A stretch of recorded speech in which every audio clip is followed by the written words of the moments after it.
ಸ್ವಲ್ಪ ತಮಿಳುನಾಡಿನಲ್ಲಿ ಇಲ್ಲಿವರೆಗೂ ಕೂಡ ಆಯಾ ಭಾಷೆಯಲ್ಲೇ ಈ ಒಂದು ಪ್ರಮೋಷನ್ಗೂ ಕೂಡ ಇದ್ದಂಥ ಇದನ್ನು ಇವಾಗೇನೋ ಅದು ಕೂಡ ಸ್ವಲ್ಪ ಟೆಕ್ನಿಕಲ್ ಆಗಿದೆ. ಆದರೆ ಒಂದು ನಮ್ಮಲ್ಲಿ ಹುಬ್ಬಳ್ಳಿ ಮತ್ತು ಮೈಸೂರಲ್ಲಿ ಕನ್ನಡದಲ್ಲಿ ಬರೆಯೋದಕ್ಕೆ ಪ್ರಾವಿಷನ್ ಮಾಡಿದ್ದಾರೆ. ಕೇಂದ್ರಗಳಿಗೆ ಮಾತ್ರ ಕೊಟ್ಟಿದ್ದಾರೆ, ಲಿಫ್ಟ್ ಮಾಡಿದ್ದಾರೆ. 2 ಕೇಂದ್ರಗಳಲ್ಲಿ ಮಾತ್ರ ಪರೀಕ್ಷಾ ಕೇಂದ್ರ ಕನ್ನಡ ಕೊಟ್ಟಿದ್ದಾರೆ. ಸೋಮಣ್ಣ ಕೊಡುಗೆನೂ ಇದೆ, ಸೋಮಣ್ಣ ಸಮಾನ ಇದೆ. ಕರ್ನಾಟಕದಲ್ಲಿ ಕನ್ನಡಿಗರಿಗೆ ನಾವು ಆಗಬೇಕು ಅಂತ ನಿಮ್ಗೆ ಗೊತ್ತಿದೆ. ಅಧಿಕಾರಿಗಳ ಬಗ್ಗೆ ನಾನು ಹೆಂಗೆ ಮಾತಾಡ್ತೀನಿ ಅಂತ ನನಗೆ 5ನೇ ಕೊಟ್ಟೆ ಇವತ್ತು ಕೂಡ 1 ವರ್ಷ 5 ತಿಂಗಳಲ್ಲಿ ಅಲ್ಪ ಸ್ವಲ್ಪ ರೀತಿ ಮ್ಯಾನೇಜ್ ಮಾಡೋದು ಕಲ್ತ್ಕೊಂಡಿದ್ದೆ ಆಯ್ತದೆ. ಅದ್ರ ಬಗ್ಗೆ ಇನ್ನೂ ಕೂಡ ಸ್ವಲ್ಪ ನಾನು ಹೋಗ್ತಾ ಇದ್ದೀನಿ, ನಾಳೆ ನಡೆತೀನಿ. ಹೋದಾಗ ಅದ್ರ ಜೊತೆ ಮತ್ತೆ ಇನ್ನೊಂದ್ಸರಿ ಚರ್ಚೆ ಮಾಡಿ ಅದು ಏನಾಗಿದೆ. ಸರ್, ನೀವು ಇದು ಸಚಿವರು ಕೂಡ ಆಗಿದ್ದೀರಿ ಸರ್. ಇದಕ್ಕೆ ಸಂಬಂಧಿಸಿದ ಜಲಶಕ್ತಿ ಕೃಷ್ಣಾ ನದಿ ನೀರು ಜಿಲ್ಲೆಗೆ ಬೇಕು ಅಂತ ಹಲವು ಹೋರಾಟಗಳು ಒತ್ತಾಯಗಳು ನಡೀತಾ ಇದ್ದಾರೆ ಸರ್. ಕೃಷ್ಣಾ ನದಿ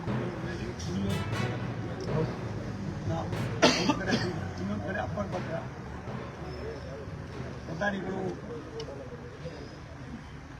ವಾಸ್ತವಾಂಶವನ್ನು ಅರ್ಥ ಮಾಡ್ಕೊಳ್ತಾರೆ. ಕೆಲವು ತಾಂತ್ರಿಕವಾದ ಸಮಸ್ಯೆಗಳು ನೀವು ಕೂಡ ಚರ್ಚೆ ಮಾಡಿ.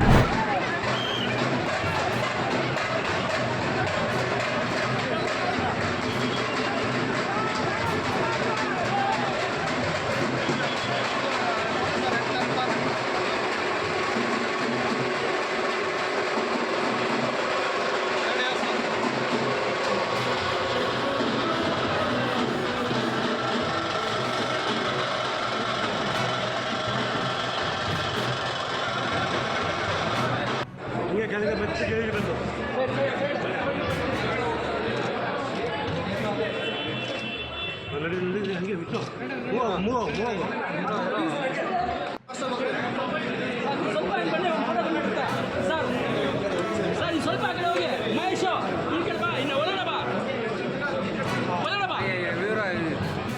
ಸರ್ ಸ್ವಲ್ಪ ಈ ಕಡೆ ಬನ್ನಿ ಸರ್. ಮತ್ತೆ ನೀವೆಲ್ಲ ಸೇರ್ಕೊಂಡ್ಬಿಟ್ರೆ ನಾವೆಲ್ಲ ಹೋಗೋಣ.